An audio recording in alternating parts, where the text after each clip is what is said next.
편입니다. 이제 읽지는 않았지만 1에서 6절을 보면 이제 하나님께서 재판장으로 나타나시고 피고인으로 이스라엘 백성을 또 증인으로 하늘과 땅을 부르시는 그런 내용이 나옵니다. 그리고 7절부터 시작해서 이제 재판장이신 하나님이 피고 이스라엘의 두 가지 잘못에 대해서 이제 지적하시기 시작합니다.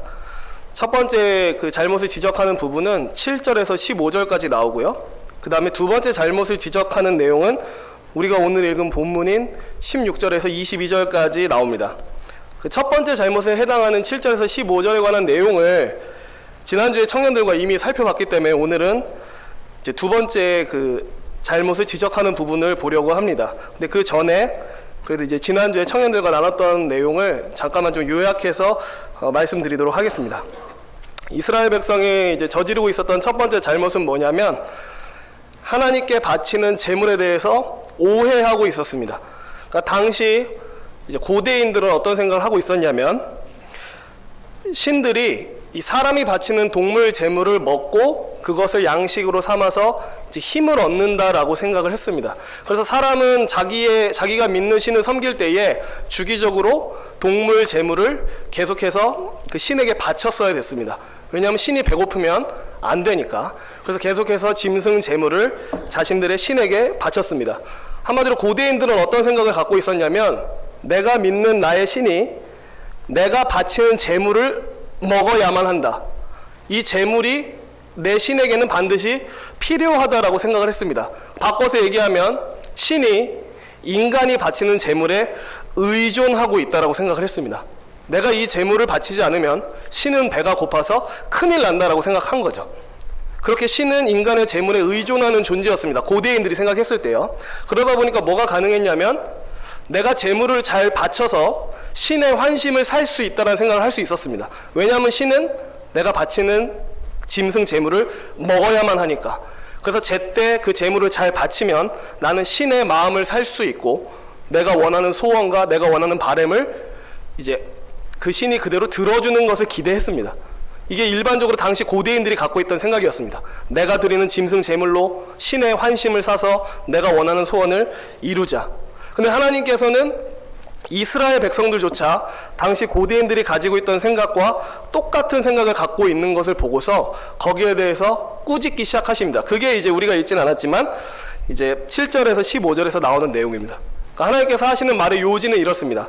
나는 숫소의 고기도 먹지 않고 순념소의 피도 마시지 않는다. 나는 너희가 그 제물을 바치지 않아도 내가 하나님으로 존재하는 데 있어서 아무런 문제가 없다. 나는 부족함이 없고 결핍이 없기 때문에 너희가 드리는 제물로 나의 환심을 살려고 하지 말아라. 나는 어차피 그것을 먹지 않는다 라고 얘기하면서 이스라엘 백성들이 잘못 갖고 있었던 그 관념에 대해서 하나님이 지적하십니다. 그리고서 하나님께서 원하시는 진짜 제사는 뭐냐면 어떤 제물로 환심을 사는 제사를 내가 원하는 게 아니라 내가 진짜 원하는 제사는 감사의 제사이고 신뢰와 의존의 제사이다 라고 말씀을 해주십니다. 난 단순히 너희가 그 짐승을 바치는 것 그 자체를 좋아하는 게 아니다 라고 말씀하십니다. 그래서 이제 여기에 대해서 이제 우리가 어느 정도 적용점을 잠깐 말하고 넘어가자면 하나님께서는 우리를 의존하지 않으십니다. 우리가 뭘 드린다고 해서 하나님의 소유가 더 늘어나는 것도 아닙니다. 우리가 뭘 안 드린다고 해서 하나님한테 부족함이 생기는 것도 아닙니다. 왜냐하면 온 땅에 있는 모든 것이 어차피 다 하나님의 것이기 때문입니다. 우리가 가진 것을 아무리 드려봤자 새로운 걸 하나님이 받는 게 아닙니다. 원래 하나님의 것을 다시 받는 겁니다. 그러니까 하나님한테는 플러스 되는 게 하나도 없습니다. 그래서 우리가 제물을 드리거나 어떤 예배를 드릴 때에 가져야 될 태도는 내가 이 예배를 통해서 하나님의 환심을 사고 어떤 제물을 통해서 하나님의 마음을 사서 내가 원하는 소원을 이뤄내야지는 잘못된 접근입니다. 그저 우리는 하나님을 신뢰하고 그분께 의존하고 또 그분께 감사할 때에 하나님이 그것을 기뻐하시는 것이지 하나님이 우리한테 뭘 자꾸 뭐 물질적인 것 이런 것을 자꾸 받기를 원하시는 것은 아닙니다. 그래서 우리가 일단은 알아야 될 것은 우리는 오직 하나님께 감사하고 그분께 의존하고 그분을 신뢰함으로써 그분께 영광 돌리고 그분을 기쁘시게 할 수 있다라는 겁니다. 이게 이제 지난주에 청년들과 간단히 나눴던 말씀에 대한 내용입니다. 이제 오늘 본문에 대해서 얘기를 하도록 하겠습니다. 이제 오늘 본문에서 하나님께서는 이스라엘이 저질렀던 두 번째 이제 잘못에 대해서 지적하기 시작하십니다. 우리 16절 말씀을 한번 같이 읽어보도록 하겠습니다. 16절 말씀 함께 읽겠습니다. 시작. 악인에게는 하나님이 이르시되 네가 어찌하여 내 율례를 전하며 내 언약을 내 입에 두느냐. 이제 읽지는 않았지만 7절, 그러니까 하나님께서 첫 번째 잘못을 지적하실 때는 그 이스라엘을 부르실 때 이렇게 부르십니다. 내 백성들아. 그러니까 굉장히 그래도 좀 애정 어린 호칭으로 그들의 백성을 부르시면서 그들의 잘못에 대해서 꾸짖으십니다. 근데 이제 오늘 본문 두 번째 잘못을 지적하는 부분에서는 호칭이 내 백성들아라고 써있지 않습니다. 악인들아, 악인들에게 이렇게 써 있습니다. 그러니까 하나님께서 이 두 번째 잘못에 대해서 특별히 더 분노하시고 어떤 진노하신다라는 것을 우리가 어렴풋이 느낄 수 있습니다. 그럼 하나님께서 지금 16절에서 지적하고 있는 이 악인들, 이 사람들은 어떤 사람일까? 그냥 막연히 추측하기로는 악인들이라고 했으니까 하나님을 믿지 않는 사람, 하나님과 상관없는 이방인들한테 하시는 말씀인가 보다라고 생각할 수 있습니다. 악인들아 이렇게 부르니까 하나님이 자기 백성 이스라엘 말고 바깥에 있는 이방인들, 하나님을 믿지 않고 우상을 숭배하는 다른 민족한테 이렇게 말하시나 보다라고 생각할 수 있습니다. 하지만 16절 하반절을 보면 이 사람들이 어떤 사람인지를 설명하는데, 이들이 어떤 사람들이냐면 하나님의 율례를 전하며 하나님의 언약을 입에 두는 사람들입니다. 한마디로 얘기하면 지금 악인들아 라고 혼나고 있는 대상이 하나님을 모르는 이방인이 아니라 하나님의 율례를 알고 있고 하나님의 언약을 알고 있는 하나님의 백성들이라는 겁니다. 특별히 지금 악인들이라고 혼나고 있는 이 사람들은 어떤 사람들이냐면 율례를 전하고 언약을 입에 두는 자들, 쉽게 바꿔서 얘기하면 율법을 가르치는 교사들입니다. 그러니까 하나님의 말씀을 하나님의 백성들에게 가르치는 역할을 하는 사람들입니다. 근데 지금 하나님은 그 말씀을 가르치는 자들, 하나님의 율례와 율법, 그 도를 가르치는 자들을 가리켜서 뭐라고 부르시고 있냐면 악인들아 이렇게 부르시고 있습니다. 왜 대체 하나님은 그들을, 하나님의 말씀을 가르치는 그들을 악인들이라고 부르고 있는가? 17절을 제가 읽어보도록 하겠습니다. 네가 교훈을 미워하고 내 말을 내 뒤로 던지며. 그러니까 이런 것입니다. 지금 하나님께 혼나고 있는 악인들은 하나님의 율법을 가르치는 직분을 갖고 있는 사람들입니다. 하나님의 말씀을 가르치는 역할을 담당하고 있는 사람들입니다. 근데 그들에 대해서 말하기를 그들이 하나님의 교훈을 미워하고 하나님의 말씀을 뒤로 던지는 사람들이다라는 얘기를 합니다. 뒤로 던지다라는 말에 이런 구약 성경의 용례를 찾아보면 무언가에 대해 거부감, 반감을 가지고 있다는 의미입니다. 뒤로 던진다는 게. 무엇을 앞에 둔다라는 것은 그것에 대해서 호의를 갖고 어떤 좋은 감정을 갖고 있다는 의미인 반면 무엇을 뒤로 둔다라는 것은 거기에 대한 반감을 갖고 있다는 표시이기도 합니다. 그러니까 이 사람들은 어떤 사람들이었냐면 분명히 이스라엘 사람들에게 하나님의 법을 가르치는 사람들입니다. 하나님의 율법을 가르치는 사람입니다. 은혜롭게 말씀을 전하는 사람들입니다. 근데 이들의 정체는 뭐였냐면 사실 하나님의 교훈을 미워하는 사람들, 하나님의 말씀에 대한 거부감을 갖고 있는 사람들이었습니다. 물론 상상을 해보면 지금 악인들이라고 혼나고 있는 이 사람들이 율법을 가르치는 교사들이었기 때문에 사람들 앞에서 대놓고 나는 하나님의 말씀이 싫습니다, 나는 하나님의 교훈을 거부합니다라고 대놓고 말하진 않았을 겁니다. 이상하지 않습니까? 저 같은 이렇게 강도사, 말씀 가르치는 사람이 강단에 서가지고 저는 성경 말씀을 믿지 않습니다, 막 이렇게 얘기하면 난리 나지 않겠습니까? 제 생각도 그렇습니다. 지금 혼나고 있는 이 악인들이 설마 대놓고 사람들 앞에서 나는 하나님의 말씀을 싫어합니다, 나는 하나님의 교훈을 거부합니다라고 말하진 않을 것 같습니다. 그럼 이들이 하나님의 말씀에 대한 거부감, 그의 교훈에 대한 어떤 혐오를 어떻게 드러냈는가? 18, 19절을 한번 같이 읽어보도록 하겠습니다. 18, 19절 읽겠습니다. 도둑을 본즉 그와 연합하고 가늠하는 자들과 동료가 되며 내 입을 악에게 내어주고 내 혀로 거짓을 꾸미며. 혹시 이 두 구절을 읽으면서 머릿속에 세 글자가 떠오르신 분 계십니까? 머릿속에 세 글자가 이게 떠오른다.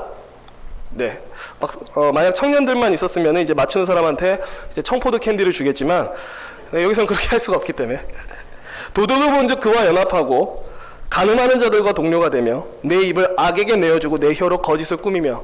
이걸 딱 듣는 순간 머릿속에 떠오르는 세 글자가 있습니다. 그건 바로 십계명입니다. 그쵸? 지금 뭘 얘기하고 있죠?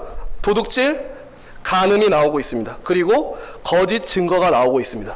이것은 다 10계명, 8계명, 7계명, 9계명에서 금지하고 있는 겁니다. 그죠? 도둑질하지 말라, 간음하지 말라, 거짓 증거하지 말라.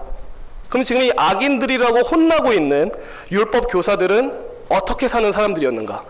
쉽게 생각하면 이런 겁니다. 사람들 앞에서는 아주 은혜롭게 하나님의 말씀을 잘 가르칩니다. 하나님의 말씀에 능수능란해서 자, 하나님이 이렇게 말씀하신다. 하나님의 교훈은 이런 것입니다. 라고 아주 잘 가르칩니다. 하지만 그들의 삶으로 들어가면 그들은 어떤 사람들이었냐면 도둑질하는 자들이었고 간음하는 자들이었고 거짓 증거하는 자들이었습니다. 그러니까 이들은 말로 하나님을 향한 반감을 드러낸 것이 아니라 그들의 행위로 하나님을 향한 반감을 드러낸 겁니다. 말로는 하나님 싫습니다. 하나님의 말씀을 거부합니다라고 이 사람들은 절대 말하지 않았을 겁니다. 하지만 이들은 행위로 그렇게 말했습니다. 하나님이 금지하신 것을 함으로써, 하나님께서 하지 말라고 하는 것을 함으로써 나는 하나님의 교훈에 반감을 가지고 있습니다라는 것을 드러냈던 겁니다. 10계명, 8계명에 의하면 도둑질하지 말라라고 명령하고 있습니다. 하지만 우리가 18절에서 보는 것처럼 이 사람들은 도둑을 멀리하기는커녕 그들과 연합하였다라고 얘기를 하고 있습니다. 여기서 연합한다는 말은 기쁘게 여긴다라고 생각해도 별 틀릴 게 없습니다. 율법을 가르치던 이 사람들은 도둑을 보자 도둑을 기뻐했고 그 도둑과 한편이 되었던 사람들입니다. 또 뿐만 아니라 이들은 제7계명 간음하지 말라 또한 어기고 있습니다. 말씀에서는 말하기를 이들이 간음하는 자들과 동료가 되어 있다라고 얘기를 합니다. 그들과 한패가 되어서 살아가고 있었습니다. 그러니까 쉬운 예로는 이런 겁니다. 제가 이제 매주일 강단에 서서 성경 말씀을 이제 전하죠. 막 아무렇지도 않은 듯 혹은 제가 전하고 있는 성경 말씀을 내가 엄청 잘 지키고 있는 사람인 것처럼 막 아주 뭐라 해야 될까요? 담대하게 설교를 합니다. 근데 제가 이제 예배가 딱 끝나고 교회만 벗어나면 주일 사역이 끝나고 나면 갑자기 밤에 이제 술집을 가기 시작합니다. 교회만 벗어나면 갑자기 입이 거칠어지면서 육두 문자를 쏟아내기 시작합니다. 교회만 벗어나면 율락과 드나들기를 좋아합니다. 제가 그렇다는 얘기가 아니고 그냥 예를 들자면 그런 것입니다.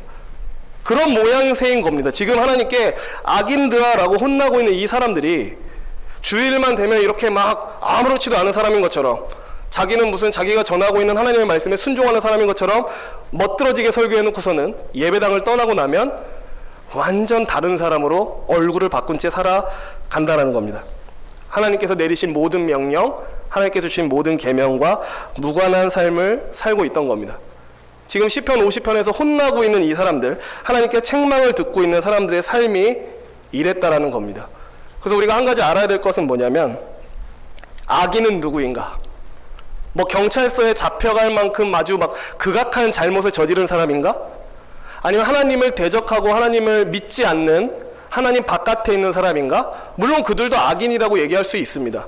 하지만 오늘 본문에서 얘기하는 악인은 누구냐면 하나님의 백성이라고 자칭하면서 하나님의 말씀과 교훈을 안다라고 자부하면서 그것과 전혀 무관하게 살아가는 사람들에 대해서 하나님은 지금 악인이라고 부르고 있습니다. 하나님의 사람으로서 어떻게 살아가야 되는지 마땅히 알면서 하나님께서 원하시는 삶이 어떤 모양새인지 마땅히 알면서 그것을 고의적으로 거부하고 고의적으로 모른 척한 채 하나님이 넘지 말라는 선을 계속 넘는 사람에 대해서 하나님은 지금 악인이라고 말씀하고 계신 겁니다. 개인적으로 이제 설교를 준비하면서 나도 악인인데 라는 생각이 좀 들었는데요. 그러니까 실제로 우리가 이 말씀을 보면서 우리도 얼마든지 여기서 하나님께 혼나고 있는 악인의 반열에 들 수 있다는 겁니다. 계속해서 19절 이들이 어떤 잘못을 저질렀는지 좀 더 살펴보도록 하겠습니다. 19절을 제가 읽겠습니다. 내 입을 악에게 내어주고 내 혀로 거짓을 꾸미며. 이들은 이제 10계명 9번째 계명인 다른 이웃에 대해 거짓 증거하지 말아라 라는 계명을 어기고 있었습니다. 하나님께서 9번째 계명을 주신 이유는 이웃에 대해서 나쁘게 말하고 다니지 말아라. 그들에 대해서 거짓된 소문을, 허황된 소문을 퍼뜨리지 말아라. 제대로 알지도 못하면서 아는 것처럼 그 사람에 대해서 얘기하지 말아라. 다른 사람의 명예를 존중해줘라, 지켜줘라. 이런 의미로 주셨습니다. 또 법정에서 거짓 증거함으로써 무죄한 사람이 벌을 받지 않도록 해라 라는 의미에서 이런 명령을 주셨습니다. 하지만 율법을 가르쳤던 이들은 그들의 입을 악하게 놀렸고 그들의 혀로 상대방에 대한 거짓을 꾸미고 다녔습니다. 그 이웃에 대한 거짓된 증거를 하고 다녔습니다. 그럼 그들의 입으로 공격한 대상이 누구였는가?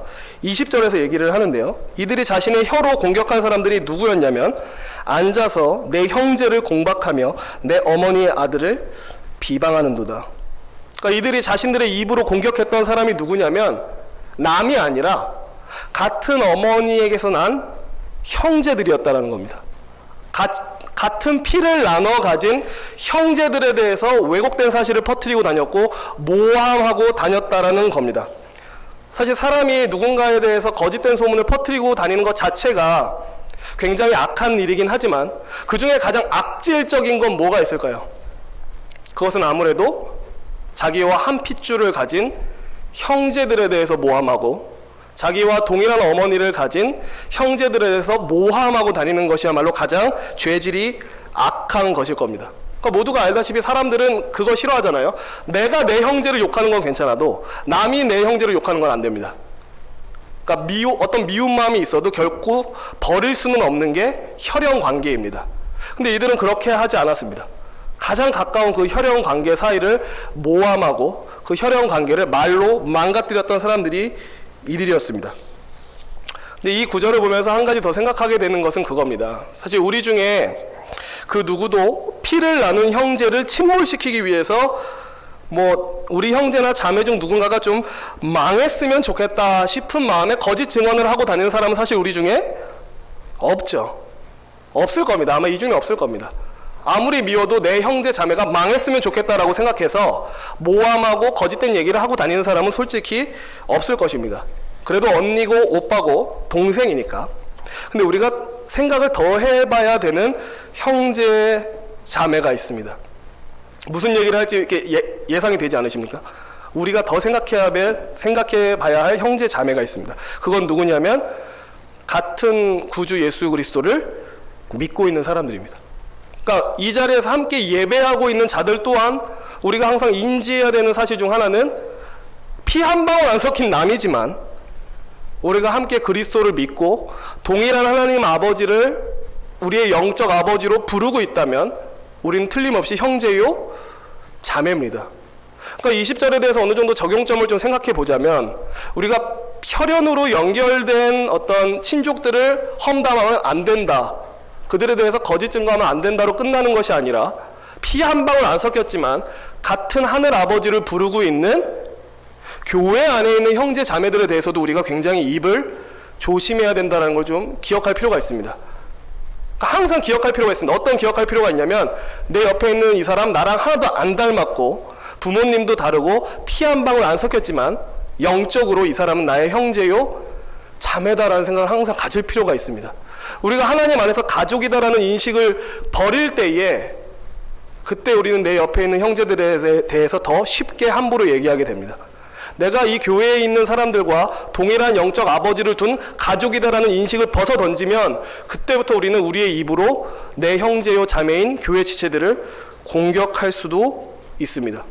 그러니까 우리 가족뿐만 아니라 영적으로 가족된 자들에 대해서도 내가 어떻게 행해왔는지에 대해서 돌이켜볼 필요가 있는 것입니다. 지금 혼나고 있는, 하나님께 책망받고 있는 이 악인들은 그렇게 형제들, 자매들을 모함하고 거짓 공박을 하는 그런 사람이었습니다. 계속 말씀드렸지만 우리가 여기까지 계속 살펴보면서 발견하는 사실은 악인들의 정체가 하나님을 믿지 않는 사람들이 아니라는 겁니다. 여기서 말하고 있는 악인들은 하나님을 모르는 자들이 아니라 하나님을 믿는 자들이었고, 믿는 자들일 뿐만 아니라 성경에 대해서 잘 알고 있는 사람들이었습니다. 오늘날로 따지자면 교회 다닌 연수도 꽤 되고 성경에 대해서 아는 것도 많고 나름 하나님을 잘 믿는 사람이라고 자부하는 그런 사람이라고 생각할 수 있습니다. 하지만 아무리 그런 사람일지언정 그가 삶의 자리에서 하나님의 계명, 하나님의 명령과 무관한 삶을 살고 있다면, 하나님이 주신 모든 명령들과 정반대의 삶을 살고 있다면 그들은 하나님 앞에서 악인으로 비춰질 겁니다. 그러니까 사실 우리는 이제 다양한 얼굴을 가지고 있습니다. 이런 거죠. 예를 들면 교회 종택과 집 종택은 같을까요, 다를까요? 교회에서의 종택과, 지금 종택이 누군지 모르시는 분은 안 계시죠? 누구야 종택? 막 이런 거 아니죠? 제가 종택인데요. 교회의 종택과 집에서의 종택은 같을까요, 다를까요? 네, 같아야죠, 그죠? 저도 최대한 같게 만들기 위해서 애를 항상 쓰고 있는데, 만약에 저희 어머니를 여기 이제 증인으로 세운다면 저는 숨어야겠죠. 아무튼 교회 종택과 집 종택, 혹은 직장 종택과 학교 종택, 지금 이게 어떤 의미인지 다 아시겠죠? 지금 장소에 따라서 이제 자신의 모습을 볼 필요가 있는 겁니다. 우리는 사실 일관성 있는 모습을 가져야 되는데 장소에 따라서 얼굴이 너무 바뀌어요. 직장 종택과 집 종택이 다릅니다. 학교 종택과 친구들 앞에서의 종택이 다릅니다. 부모님 앞에서의 종택과 형제들 앞에서의 종택이 다릅니다. 교회에서의 종택이 다릅니다. 이 여러 종택 중에, 계속 제 이름을 쓰니까 되게 이상한데요. 이 여러 종택 중에 가장 경건해 보이고 가장 신실해 보이는 종택은 어디입니까? 교회 종택이죠, 그죠? 이게 사실은 이러면 안 되는 겁니다. 그런 거죠. 우리가 밖에서 아무리 막 살아도 교회에 오는 순간 어떻게 됩니까? 아이고 집사님, 아이고 권사님 어서 오세요. 집에 가면 야! 이런 분은 없겠죠. 근데 이제 제가 말씀드리고 싶은 거는 우리는 굉장히 다양한 얼굴을 갖고 산다는 겁니다. 여기서 얼굴이 다르고 저기서 얼굴이 다르고 그곳에서 얼굴이 다릅니다. 그러니까 어떻게 보면 이것이 오늘 하나님의 책망을 받고 있는 그런 사람의 전형적인 모습일 수 있습니다. 교회 종택은 아주 신실해 보이고 믿음 좋아 보입니다. 근데 집에 가는 순간 엄마한테 막 윽박 지르고, 저 절대 그렇게 안 하는데요. 아무튼 예를 들자면 그렇습니다. 막 엄마한테 윽박 지르고 밥 줘! 반찬이 이게 뭐야? 하면서 막 상 없고, 뭐 이렇게까지는 없겠지만, 근데 만약 그런 사람이 있다면 오늘 말씀에서 얘기하는 악인들이 바로 그런 사람들이라는 거죠. 근데 우리가 살고 있는 이 사회가 사실 다양한 얼굴을 요구합니다. 야, 여기서는 이런 모습으로 살아가는 게 좋고 저기서는 저런 모습으로 살아가는 게 좋아. 때와 장소에 따라서 너의 얼굴을 적절하게 바꿔라고 자꾸 가르칩니다. 근데 우리는 그 말에 귀 기울일 필요가 없습니다. 기독교인들이 내가 믿고 있는 이 하나님이, 내가 갖고 있는 진리가 확실하다라는 것을 증명할 수 있는 방법은 뭐냐면 얼굴을 바꾸는 게 아니라 일관성 있게 사는 겁니다. 교회에서랑 집에서랑 똑같고 직장에서 학교랑 똑같을 때 사람들은 우리를 통해서 봅니다. 네가 진짜 하나님의 사람이 맞구나라는 것을. 우리가 일관성을 잃어버릴 때 사람들은 우리를 통해서 하나님을 보지 못합니다. 아니, 저 사람 교회에서만 저렇게 신사적이야. 집에 오면 엉망이야. 학교 오면, 직장 오면 완전 다른 사람, 악마야. 그렇게 되면 우리는 복음의 어떤 빛을, 진리의 빛을 드러낼 수 없습니다. 그래서 우리가 가져야 되는 것은 일관성 있는 얼굴. 제가 좋아하는 목사님 중에 메가더라고 하는 목사님이 있는데요. 그 장군이 아니고 저기 미국에 있는 목사님인데, 그 목사님이 뭐라고 얘기했냐면, 내가 하나님께 받은 복 중에 가장 큰 복을 꼽자면 내 아버지를 꼽겠다라고 얘기를 했습니다. 왜 아버지를 그렇게 꼽나요? 라고 얘기하면, 아버지는 목사님이셨는데 교회에서의 모습과 집에서의 모습이 똑같았습니다 라고 말을 했어요. 그러니까 아들은 이미 그 사실을 보면서 목사가 되기로 마음을 먹은 거예요. 와, 우리 아빠는 교회에서랑 집에서랑 똑같네. 우리 아빠가 믿고 있는 하나님이 진짜 하나님인가 봐. 나도 목사 돼야지 라는 생각을 했답니다. 그러니까 우리가 일관성 있는 모습을 갖는 것은 굉장히 중요합니다. 근데 우리가 만약에 너무 다양한 얼굴을 갖고 있다면 내가 혹시 오늘 말씀에서 지적을 당하고 있는 악인은 아닌가에 대해서 생각해 볼 필요가 있습니다. 그럼 하나님은 이런 악인들에 대해서 어떻게 대응하시는가? 21절 말씀을 한번 읽어보도록 하겠습니다. 21절 시작. 네가 이 일을 행하여도 내가 잠잠하였더니 내가 나를 너와 같은 줄로 생각하였도다. 그러나 내가 너를 책망하여 네 죄를 내 눈앞에 낱낱이 드러내리라 하신도다. 하나님께서 말씀하십니다. 악인들아, 말로는 하나님을 믿고 말로는 하나님을 안다고 하면서 하나님의 뜻과 정반대의 삶을 살아가는 악인들아, 내가 너희들의 잘못에 대해서 징계하지 않으니까 내가 너희와 똑같은 줄 아는구나 라고 말씀하십니다. 그리고서 무섭게 얘기하시기를 뭐라고 얘기하시냐면 내가 너를 책망하여 내 죄를 내 눈앞에 낱낱이 드러내겠다라고 말씀하십니다. 이걸 좀 의역하면 네가 저지른 모든 잘못을 시간 순서대로 빠짐없이 다 나열하겠다는 뜻입니다. 네가 저질렀던 모든 잘못을 시간 순서대로 빠짐없이 다다다다다 이렇게 나열하겠다. 상상하시면 어떻죠? 하나님이 만약 정종택을 데려다 놓고 정종택의 잘못을 시간 순으로 쫙 이렇게 나열하신다고 생각하면 사실 그것만큼 무서운 게 없습니다. 하나님은 다 아시죠. 우리가 무슨 생각을 하고 있는지, 무슨 행동을 하고 있는지 우리의 모든 순간순간 시시때때를 다 알고 계십니다. 그 하나님께서 정말로 마음 먹고 우리의 잘못을 다 들춰내서 시간 순으로 나열하시면 우리 중 그 누구도 그 앞에서 서 있을 수 있는 사람이 없습니다. 부끄러움과 죄책감에 휘말려서 아마 엎드려지고 말 것입니다. 또 하나님은 또 무섭게 얘기하십니다. 22절에 뭐라고 말씀하시냐면 하나님을 잊어버린 너희여 이제 이를 생각하라. 그렇지 아니하면 내가 너희를 찢으리니 건질 자가 없으리라. 하나님께서 말씀하시기를 악인들아 하나님의 말씀을 입에 담고 하나님에 대해서 잘 안다고 말하면서 삶의 자리에서 하나님과 무관하게 사는 너희들아 그 삶을 멈추지 않으면 내가 너희를 찢어버리겠다라고 말씀을 하십니다. 되게 무서운 얘기죠. 제가 말하니까 별로 안 무섭지만 굉장히 무서운 얘기입니다. 찢어버리겠다라고 말씀하십니다. 여기서 찢어버린다는 의미는 맹수가 먹이를 찢는 그 의미입니다. 너희가 너희의 그 악한 삶을 돌이키지 않으면 맹수가 그 먹잇감을 포획해서 찢듯이 내가 너희들에게 그렇게 사납게 덤벼들겠다라고 말씀하시는 겁니다. 그리고 더 무서운 얘기는 이렇게 말씀하시죠. 내가 너희를 찢으리니 건질 자가 없으리라. 하나님이 누군가를 징계하고 누군가를 찢기로 마음을 먹으시면 그걸 막을 수 있는 자가 아무도 없습니다. 하나님께서 누군가에게 무서운 심판을 내리시고 그를 한번 뒤집어 엎으시기를 작정하시면 그 누구도 그 하나님의 거룩한 분노를 막을 자가 말릴 자가 없습니다. 하나님께서 분을 바라시면 진짜 우리는 꼼짝없이 거기에 그냥 완전히 불타 없어지는 거죠. 하나님께서 이렇게 무섭게 얘기를 하십니다. 근데 이제 우리가 한 가지 살펴볼 것은 과연 하나님의 이 엄중한 말씀의 진의가 뭔가? 하나님은 정말 이 무서운 얘기를 우리한테 막 던짐으로써 우리를 막 협박하고 위협을 주고 겁을 주기 위해서 이 말씀을 하시는 건가? 아니면 다른 뜻이 있어서 이렇게까지 세게 얘기하시는 건가에 대해서 잠깐 생각해 볼 필요가 있습니다. 마지막 절인 23절을 보면 어떤 하나님의 진짜 마음, 하나님께서 이렇게까지 과격하게 얘기하시는 진의를 어느 정도 읽을 수 있습니다. 23절을 우리가 한 목소리를 읽어보도록 하겠습니다. 시작. 감사로 제사를 드리는 자가 나를 영화롭게 하나니 그의 행위를 옳게 하는 자에게 내가 하나님의 구원을 보이리라. 아멘.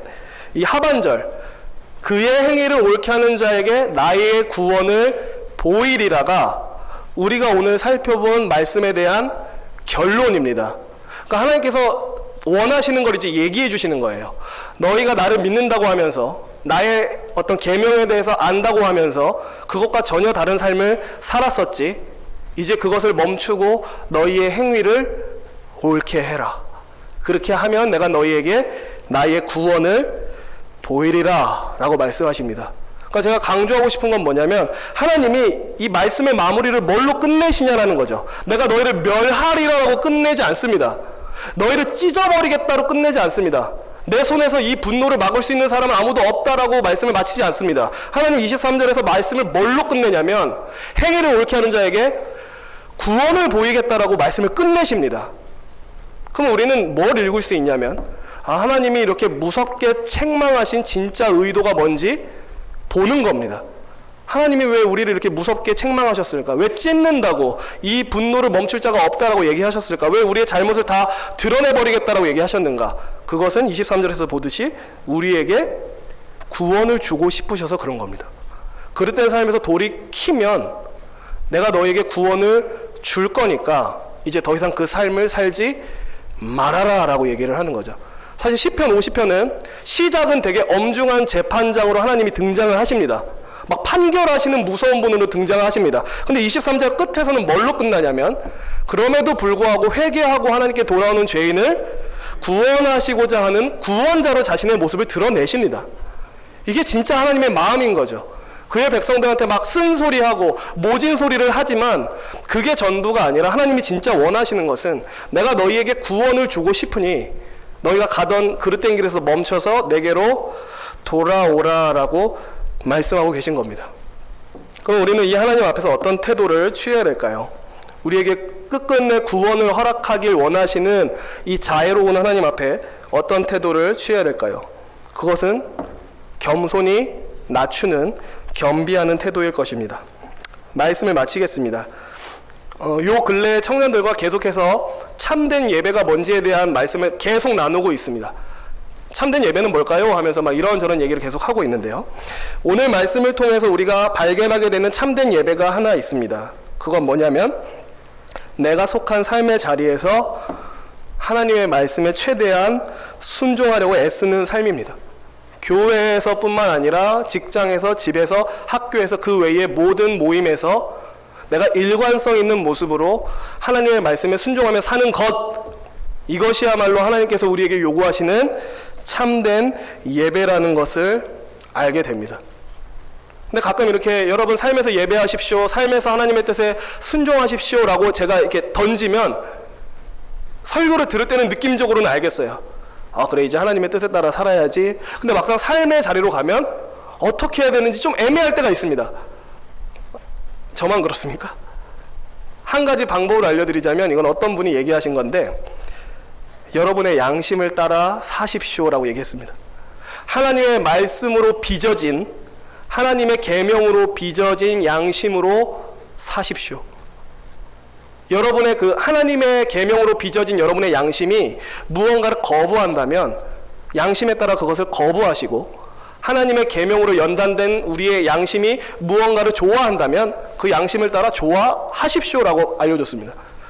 되게 명쾌하지 않나요? 양심을 따라 사시면 됩니다. 삶의 자리에서 이건 아니지 한번 멈추시면 됩니다. 이건 하나님께서 기뻐하시는 것 같다 하면 하시면 됩니다. 하나님께서 하나님의 말씀으로 연단된 양심에 충실하게 사는 것만으로도 사실 우리는 하나님께서 원하시는 삶의 예배를 드릴 수 있습니다.